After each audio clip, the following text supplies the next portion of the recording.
Hi friends, என் பேர் இந்துவர்தன்.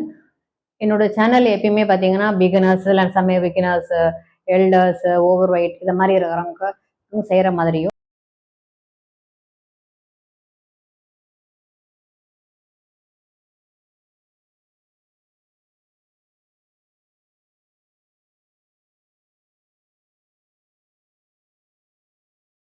சிம்பிளாக என்ன எப்படி செய்யலாம் அப்படின்ற மாதிரியும் எப்பயுமே நான் போடுறது வழக்கம். அதே மாதிரி அது மாதிரி சமயத்தில் இன்னைக்கு வந்து நம்ம வந்து பார்க்கலாம், ஒரு 3 எக்ஸசைஸ் சிம்பிளாக எப்படி பண்ணலான்றத பார்க்கலாம். அதுக்கு முன்னாடி நீங்கள் என்ன பண்ணணும்னா வார்ம் அப் பண்ணணும். எப்பயுமே சொல்கிறது தான், நான் வார்ம் அப் பண்ணணும். ஸ்ட்ரெச்சஸ் முடிச்சபடி இந்த எக்ஸசைஸ் முடிச்சபடி ஸ்ட்ரெச்சஸ் பண்ணணும், எக்ஸசைஸ் பண்ணணும். அது மாதிரி வெயிட் எக்ஸசைஸ் பண்ணுறதுனால மட்டுமே நம்மளுக்கு வந்து வெயிட் லாஸ் ஆகுதுன்றது ஒரு இஷ்யூ கிடையாது. நம்ம சாப்பிட்ற சாப்பாடும் என்னன்றது, நம்ம அது நியூட்ரிஷியஸ் சாப்பிட்றது, அதுலேயும் நம்ம வந்து கொஞ்சம் கான்சென்ட்ரேட் பண்ணால் ரொம்ப நல்லா இருக்கும். வாங்க இப்போ பார்த்தீங்கன்னா காலை வந்து நீங்கள் ஸ்ட்ரைட்டாக வச்சுக்கோங்க.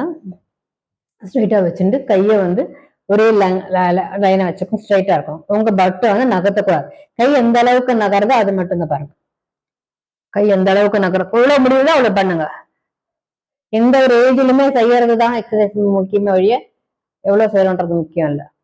எந்த அளவுக்கு வந்து ஹிப்பை அப்படியே வச்சுக்கோங்க, அப்படியே ஹேண்ட்ஸை மட்டும் அது மாதிரி பண்ணுங்க. இது ஒன்று. இது வந்து சிம்பிளா பண்றது எல்லாமே நீங்க வந்து 20 to 30 ரெப்ஸ் மாதிரி பண்ணிட்டு 2 to 3 செட்ஸ் பண்ணுங்க. அப்போ உங்களுக்கு ஃபுல் கம்ப்ளீட் எக்ஸசைஸ் பண்ண மாதிரி இருக்கும். வார்ம் அப் இதுல கொஞ்சம் வந்து ஸ்ட்ரைட்டாகவும் இருக்கலாம், கொஞ்சம் வந்து கொஞ்சம் அகட்டிக்கலாம். நீங்க வந்து ரெண்டாவது வந்து ஆப்ஸை டைட்டா வச்சுக்கோங்க.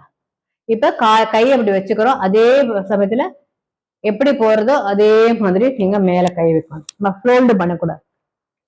மேல இன்ஹேல் பண்ணிட்டு எக்ஸேல் பண்ணணும். அப்படியே வாங்க.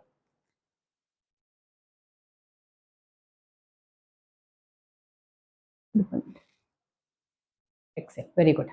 நெக்ஸ்ட் தேர்ட், இன்னும் கொஞ்சம் காலை வந்து இன்னும் கொஞ்சம் வரும் ட்விஸ்ட் பண்ணிக்கலாம். அப்ப கையை வந்து இப்படி வைக்கணும்.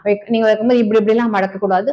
ஒரே சைடு ஒரே ஆங்கிள், எப்படி ஒரு டைட்டானிக் கப்பல் இருக்கும் அது மாதிரி பெண்ட் பண்ணும் போது உங்க ஹிப்பு மட்டும் பெண்ட் பண்ணணும், கை பெண்ட் பண்ணக்கூடாது. அதே லெவல். ஒரு ஸ்டிக்கை வச்சிருந்தா எப்படி வச்சுப்போம் மாதிரி, ஒரு ஸ்டிக் வச்சுட்டு இருக்கிற மாதிரி வருது.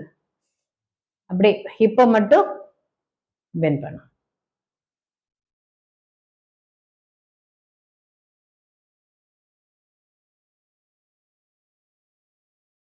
Thank you friends. என்னோட சேனல் பிடிச்சிருந்தா சப்ஸ்கிரைப் பண்ணுங்க, லைக் பண்ணுங்க, ஷேர் பண்ணுங்க. ரெண்டாவது வந்து பார்க்கறதுனால மட்டும் போதாது, செஞ்சாதான் உங்களுக்கு வந்து நல்ல பெனிஃபிட் கிடைக்கும்.